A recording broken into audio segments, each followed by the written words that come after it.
We're back. It's your mom, friends. I'm Chrissy. And I'm Jess.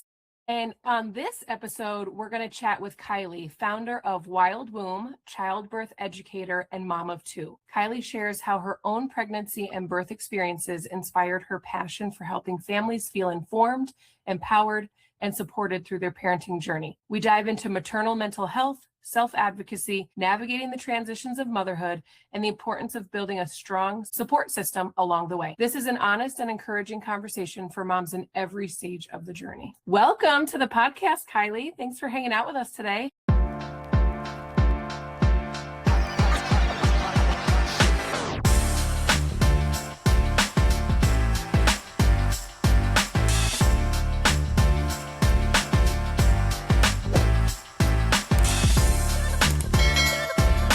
Thanks for having me. I'm so excited to be here. Let's just dive right in. Will you share with us a little bit about who you are, where you're from, and what made you say yes to coming on this podcast? Well, I'm from Utah, but currently I'm in Portland, Oregon. We moved here a year ago. So that's been exciting. And I am a mom to two. And prior to that, I was a firefighter EMT for almost a decade. And I worked on labor and delivery as a surgical and labor tech as well. And that's where I fell in love with birth and parenting and everything. Actually, that's where I decided that I wanted to be a mom, was working on labor and delivery. But prior to that, I worked on an ambulance as a firefighter EMT, and that gave me a lot of experience with mental health crises and really seeing just how big of an epidemic it is. And so, my big passion, especially since my journey of becoming a mom and struggling with postpartum mood disorders, I had a slew of them. I had postpartum depression, postpartum anxiety, postpartum OCD, and postpartum rage. So, really, really struggled. And that made me so passionate about helping people. I've always been about helping people since I worked on the ambulance,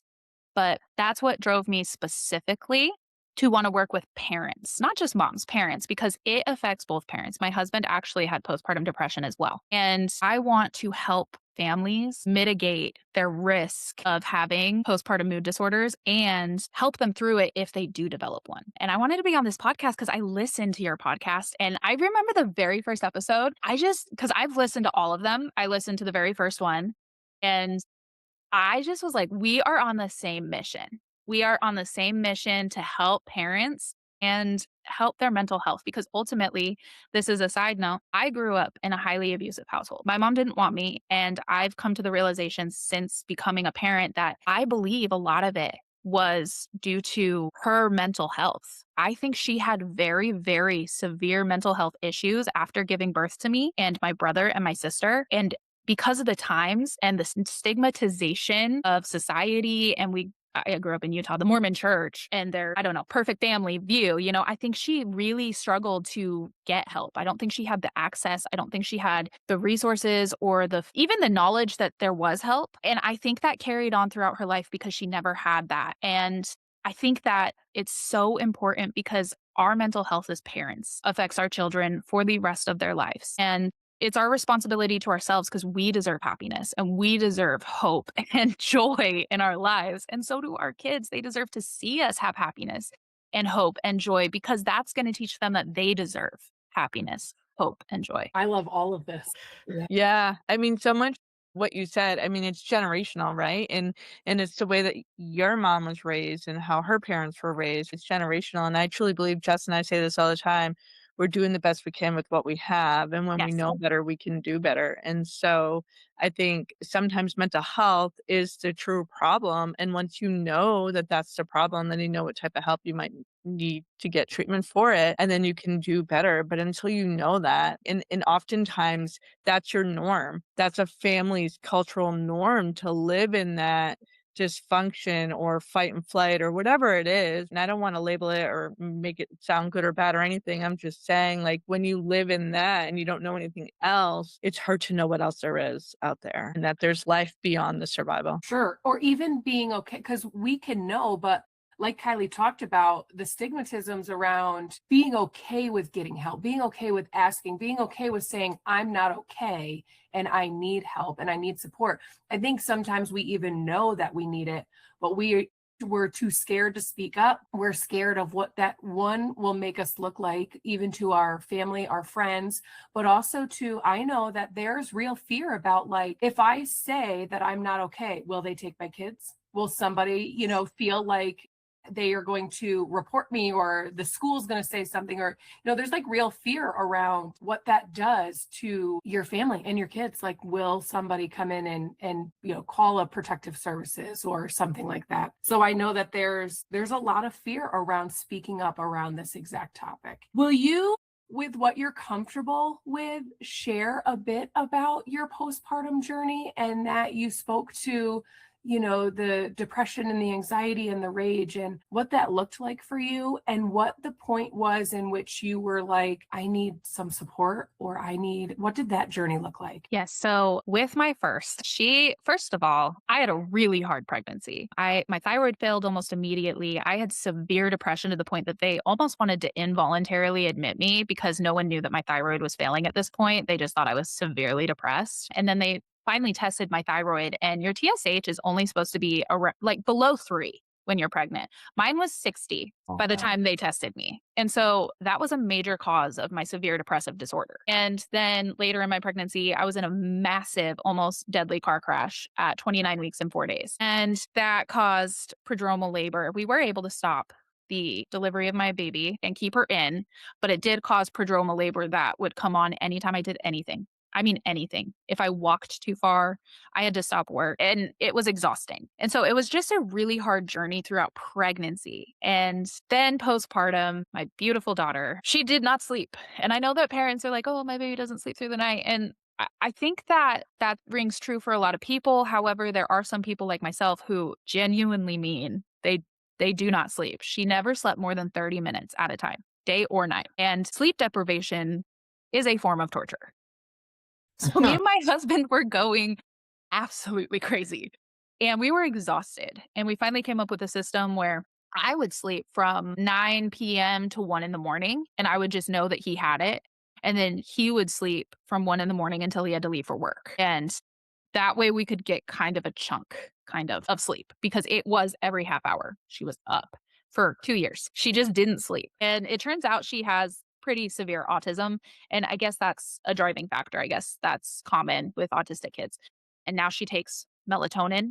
They do recommend it for autistic kids because the benefits of actually sleeping is greater than the risk of taking melatonin regularly. Like, they need sleep to grow. And that's helped a lot. But I remember that freshly postpartum, I was feeling really okay for the first 3 months. And then it was very sudden. And I think that's something that a lot of people don't know is you can actually develop postpartum mood disorders anytime through the postpartum period. And postpartum is typically up to a year, but they do consider it through breastfeeding. So if you're breastfeeding, your postpartum is considered all the way until you wean. And so 3 months in, there was one night where she started screaming, and I just remember something in me was so upset. Like, there was rage. I was physically shaking, and I just like kind of slapped Alex awake and was like, you have to deal with it. I'm going to hurt her. Like, I can't. Serendipitously, I had an appointment with my doctor that day. So luckily I just had to suffer for a few hours. I removed myself from the situation, because when you get to that point, parents, you just need to leave for the safety of your child. Because no, I don't believe that most parents intend to hurt their children when they do.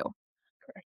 I believe they're too scared to walk away. And that's when damage happens. And I have been on those calls. I have seen what can happen when you don't walk away. And it is devastating to everyone involved. And so I walked away. I left and I went to my doctor's appointment. They got me on meds. And I didn't want to be on meds, but the fear of hurting my child was greater. The risk, it outweighed the risk of taking meds. So I ended up taking meds, and that helped a lot. I still had the anxiety. I still had the OCD. So OCD is not what people think necessarily. It's not necessarily always counting or tapping or whatever.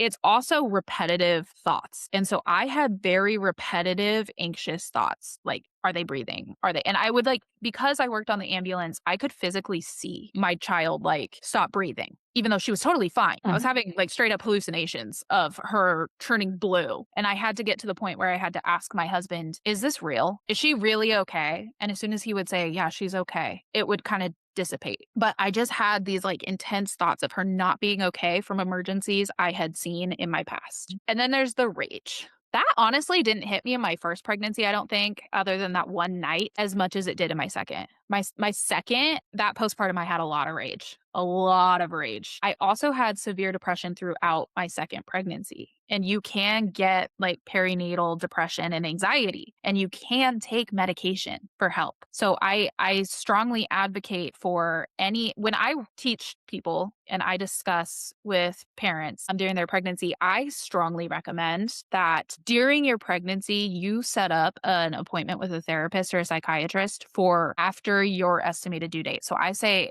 take your estimated due date, move it out a week or two. And then if you don't need it or you haven't had your baby, reschedule and do that until you're out of the postpartum period. Because if you need it, you're too deep in it to go through insurance and figure out who's covered. You're too deep in it to even have the capacity to make the phone call. That happened to me in my first. When I snapped, I just happened to be lucky that I had a doctor's appointment that day because I did not have the capacity. There was nothing in me that would have been able to look into insurance, make a call. And oftentimes they're booked out a ways. There's not enough providers. And so you want to make that appointment while you're pregnant to take care of postpartum you. And you can reschedule over and over and over again if you don't need it. But if you do need it, it's good to just have it on the books. So that was my journey. I got angry. I had hallucinations. I didn't have postpartum psychosis, and that is a medical emergency. I did not have that. But I did have the OCD with like mild hallucinations of, oh my gosh, is she breathing? She looks blue to me. Or is she having an anaphylactic reaction to whatever? It was rough. And then at 6 months postpartum is when my husband had his mental breakdown. And that's when he got postpartum depression. And his was really, really scary. And I just remember one morning he was so angry and he was just slamming doors, cupboards. And I got up, and because of my abusive childhood, I was immediately defensive. And I was like, what's going on? Like, don't come near my baby, mama bear out. And he was just like, all I think about now is taking a pew pew and to the face. And I was just immediately, as a responder that has seen that, was like, oh my God. And he left for work and I was panicking, and I called to make sure he was actually at work, and he was actually at work. And I went through my entire house and removed all our arms because I was terrified. And we got him in and he got on medication, and that got better. But I just think it's so important to iterate that it doesn't always happen immediately, and it's not always just the mom. Dads can get it too. And the number one killer of postpartum moms, well, not even postpartum moms, pregnant and postpartum moms, is a mental health crisis, whether that is homicide or suicide. And so we need to take this seriously for both parents. Both parents need support because it is literally killing us. Yeah. I mean, there's a lot there. And I love the one thing I want to kind of go back to is your thoughts around going to therapy after you have a baby. And my question is like, why isn't that part of the care that they receive already? And like with your OBGYN and setting that up ahead of time during, because you see a doctor every so many months. Yeah, right? Like you're going every week at the end. The end, but like it should be talked about your first pregnant, you know what I mean? The first time you go there and you learn that you're pregnant, and because your body goes through so many changes, your family's going through a change, your work's going to change, your lifestyle is going to change, all these things. Like, why isn't this talked about? So, and maybe it is for the people that are higher risk, but not for the people that are, professionals in the All the community. boxes. That you were a professional in your community. And so like I think oftentimes people assume we have what we need. We have the information, the resources, the knowledge that we need to be able to make the decisions that we do. But like you said, when you're in that moment, you don't have the capacity to do it. I'm a therapist, and I've had babies, and I wasn't a therapist when I had babies. I could tell you, like, I've been a professional for many, many years and throughout all of my children's births, and I wouldn't have had the capacity to reach out had I needed it, because you are sleep deprived. Your whole life is changing. You're not working. You're trying to figure out bills. You're trying to figure out your new lifestyle. It's interesting when we talk about this stuff now. It's like, oh my gosh, so much makes sense of my post babies. Like my marriage, I let it negatively impact my marriage. And even years later, but it started then. I was resentful. And now talking about how it impacts the guys, like I didn't even think about how he was feeling after having baby, how his whole life just changed. Now he's responsible for all this. Like I never even thought about how postpartum affected my husband. And now it's so interesting to go back and see how everything just makes sense now, how everything played out. I get it. Like we totally experienced different pieces of this, but we had nobody telling us. I joke all the time and say, I want to write a book that's like what to actually expect when expecting, because they don't teach you the stuff that you need to know. And this is exactly it. Like we went to Lamaze, like we went to like learn how to push and breathe, and which I didn't do any of that anyway. And so, but like the stuff that you really need to know, the stuff that they don't tell you about. And then like I laughed, I'm like, I'm not ready. And they hand me this like 8-pound baby and they're like, all right, good luck. Like that's it. It does. I just don't think that they set us up for success when it comes to mental health, and mental health should be more important than Lamaze class and breathing. You know what I mean? To me, it just is. We're doing moms no justice, or dads, because like you said, dads are too a part of this, and we're not doing them any justice. We're just having kids and then we're trying to figure it out as we go. And I let 10 years of life beat me up, and I let things crumble. I turned to alcohol. My marriage was in shambles, and I truly believe all started. My life changed when I had a baby, and I had no idea what to do. Yeah, we are definitely doing our parents disservice. We're focusing on very important things. Don't get me wrong. It is important it's a life-changing moment. You want to prioritize your dream birth. You want to know what to expect in that way. But the other aspect to that is you had access to a Lamaze class. There are plenty of people that just are winging it all together. And I've made it my life's mission. Okay, this is my new life's mission ever since having kids, to help families with their mental health and their experience of growing their families. So I'm actually creating an app right now. You said, how do we make this normal? And I'm trying to. I'm trying to. That is what my app is for. Is it's going to be launched this year. We're in the development phase right now. But what it's going to include is it's going to include education, because right now people are getting their education from either classes that take a lot of time and a lot of money, which makes them inaccessible to many, or they're getting it from social media, from Dr. Who knows what. Who knows if they're real? They might not be real. And that spreads misinformation and it creates distrust. And you don't know where to look or what to believe. And it's just a mess. So my app is heavily focused on education, because I believe that the biggest thing you can do to prevent birth trauma, and or at least lessen your risk of birth trauma, and birth trauma is a huge factor in mental health, is be educated. Be educated on what to expect, because that gives you power and autonomy over your body. So, and I'm not talking about Lamaze necessarily. I'm talking about like the real stuff, like what to expect when you arrive at the hospital. Where do you go? What gets you admitted? What options are available to you? Do you have options to nitrous oxide? Do you have options to birth in a water birth, or can you just labor in the water birth? Is there an anesthesiologist on site 24 hours a day?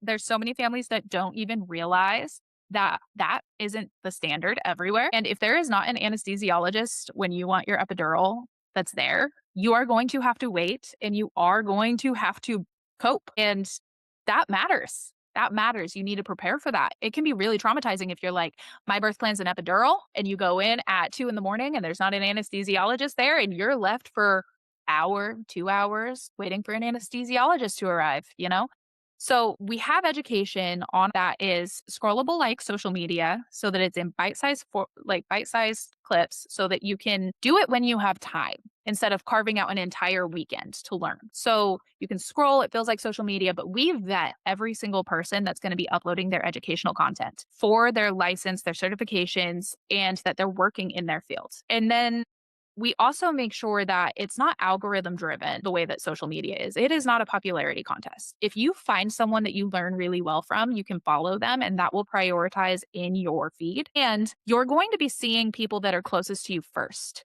And the reason that we do this is because we want to set you up for success, to find providers that are near you, so that when you do need help from a doula, from a pelvic floor therapist, from a relationship coach to help you through your marriage after. If you need a therapist, you're seeing the content that the people close to you are creating. And those people are also on our marketplace that's on the app. So you can see their content and be like, oh, I resonate with this person. I'm starting to build trust with this person. I like their message. I think I could work with them. You can go to our marketplace on our app and schedule an appointment with them on the app. You can get care and build trust all in one place. And then we also have community, because community is important, but there's two different types of community that I think are important.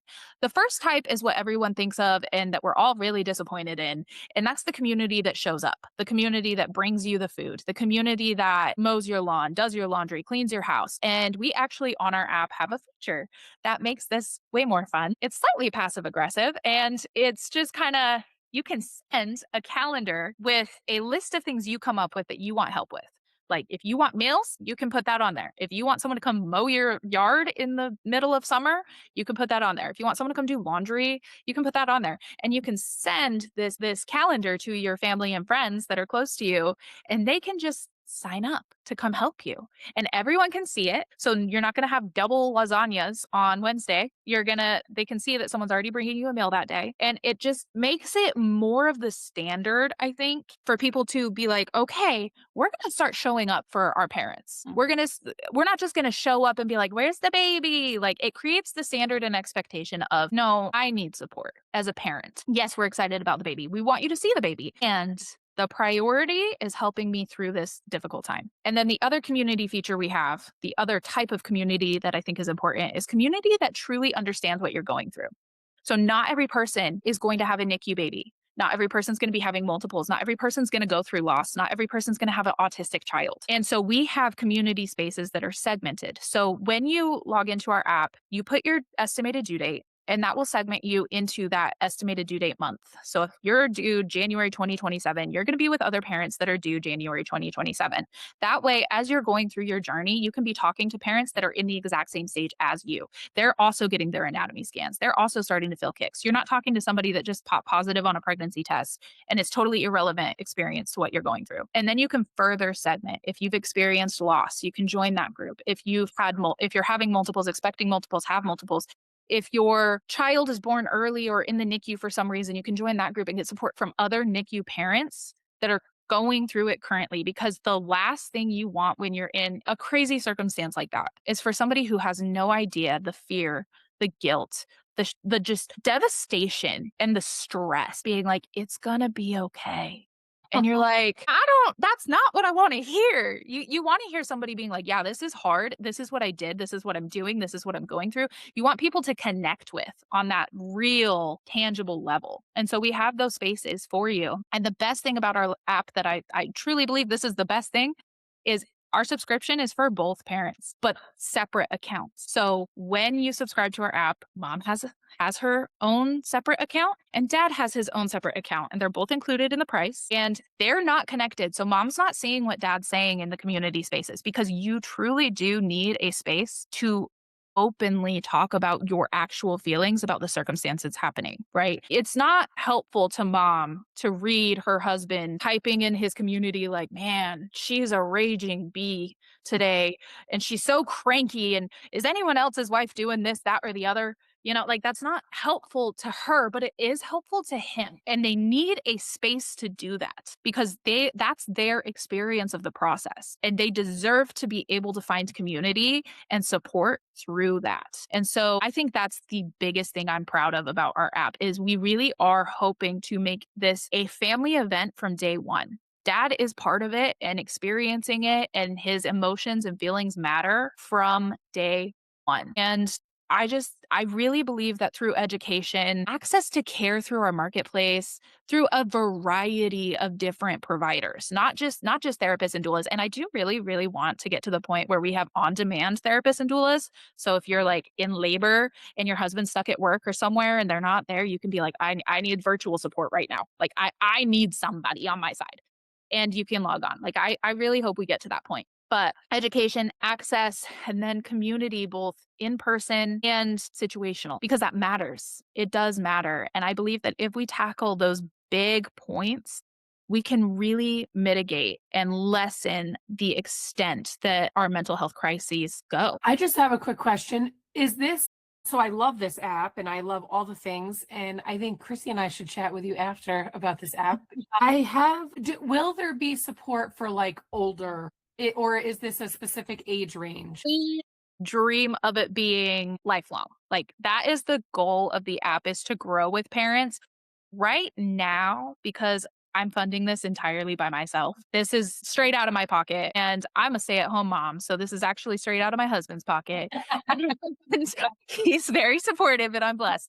But right now, the app is made for specifically pregnancy, postpartum, but I do want it to expand. So, in a way that our listeners can help with that is they can actually join the community now. If you go to my Instagram and you go to my bio, you can go to the link in my bio and join the community now. And if you join now, it's $3.99 a month so that I can start making money to expand this app, because that's the goal. I just don't have the funds. And with that, you can actually join the communities now. I have my community space built out on Kajabi, which is the platform that I'm using currently for my landing page. And they have community spaces and an app that you can download. You can download the Kajabi app and get access to our communities right now. And the more people that do this, the more successful we are going to be, because the more people I can show are on the community, first of all, the better the benefit for the community that joins. Second of all, the more providers are going to be like, people are actually interested in this and they're going to want to join the app as well to reach these people. And the other thing they get is if you join now until the app is live, at any point you can join up until the app is live, you're going to be able to do beta testing if you want, which means you can give real feedback on the app and what we're doing with the app. Because this app isn't for, I mean, it is for me, but like I'm a mom, but like it's for you too. I want the app to serve the people that it's being created for. So if you join now and you get involved in the beta testing, we can really create the best version that is possible for as many people as possible. And then the other benefit is if you join before the app goes live, you get lifetime, because again, this is going to grow with everyone. You get lifetime pricing of $9.99 a month instead of $19.99 a month for the premium version of the app, which includes all features of the app. And so I'm trying to build it now. The more people that join, the more successful it's going to be. Right now, it's in very beginning stages. So if you join and you're like, there's only like 4 people on here, we're just starting. But this will be launching this year. When it launches, it's going to be, I think, super beneficial. And you can make a big difference in your life and future parents' lives if you join now. And so, yes, the goal is to expand. Right now, we're focusing on pregnancy and postpartum because that's what I have the money for. But I do envision this being supportive throughout time one day when I can afford that. That's awesome. And we'll put the links in the show notes for folks to grab when they listen in. So Yeah. thank you so much for sharing that. Yeah. Awesome. Awesome. I love it on so many levels. Thank you for the work that you're doing. Thank you for the work that you're pouring into moms, because I do think like oftentimes we feel so alone. Yeah. And it's so hard to feel like someone truly understands what you're going through, especially as a new mom at home with a husband who is going through something similar, but it's different. Yes. Right. And so truly finding a community of other moms with similar experiences is quite powerful. And then having the marketplace and I love the whole calendar app for families. Like you said, it's a little passive aggressive. I kind of chuckled at that because it's like, hey, this is the help I need. So instead of you saying like, what can I help with? This is like me putting it out there saying, hi, like I need help with these things. So just show up where you can. I think that's fantastic. And what a way to kind of put a twist on it. Like let's normalize asking for what we need instead of suffering in silence. Exactly. Let's make it the standard. Let's make it just known it used to be known. Community used to be normalized and people would just show up and help. And I think we've lost that with social media. Yeah, I think that this is a learning curve for everybody involved because I'm just thinking sometimes we struggle. I know, like, even myself, when friends or family members like have had babies, it's like, I don't want to overstep. And then my anxious thoughts are going like, am I helping too much? Am I checking in too much? Am I offering too much? Maybe they just want to be left alone. So it's like Yeah. we've just created this, it's the mother-in-law versus the mother of the daughter. Like, Is Yes. she stepping over the toes? Is she, you know, and it's unfortunate. And how do we renormalize and asking for what we need? Like, and Right. sometimes the capacity of, I don't even know what I need. I know I need help, but to even ask is like, it felt hard. Like it felt, I don't know. And it's overwhelming. And everybody's like, oh, in your face, like, what can I do? Can I help you? And it's just like, I just need to breathe. And so I think this is a great idea. I love all of the things that you chatted about, but about the app, but I too agree that, and I don't even think, you know, we chuckle and we say it's passive aggressive, but it's not. And I think that we need to normalize that it's not, and asking for, getting down on paper what we need, sharing it, this is what I need, and allowing people to show up for us in the best capacity that they can, just is growth for everybody. Because yeah, we're stuck in this cycle of like, we don't want to ask, we don't want to be overstimulated, we don't want, you know, there's a lot But going then we on. get mad when they don't help, and then we get 100%. mad because you're not reading our minds, right? Yeah, You know what? exactly. Unrealistic expectations. Yeah, absolutely. Yeah, this just kinda, like, cuts through all of that and is like, Mhm. if you can't help, this is what I want help with. So you're Yeah, not I like that. overstepping, people don't feel like they're overstepping, and then also you don't feel like, "Why aren't they Showing up. reading my mind?" You Yeah, know? I love Yeah, that. Well, thank you so much for being on with us today, Kylie. absolutely. I am so excited to be here. Again, I listen to your show, and I'm a big fan. So I'm so excited you guys said yes. Thank you. Aw. Thank you for your Well, support. yes. Thanks for hanging out with us on Mom Feeling Mindset. If today's conversation spoke to you, take it as your reminder that happy moms don't come from doing more. They come from choosing themselves and owning their growth. And if you loved this episode, please be sure to subscribe, leave a review, and share it with another mom who needs a little fuel and a mindset shift today. Until next time, keep showing up for yourself, keep growing forward, and remember, happy moms own their growth. See you soon.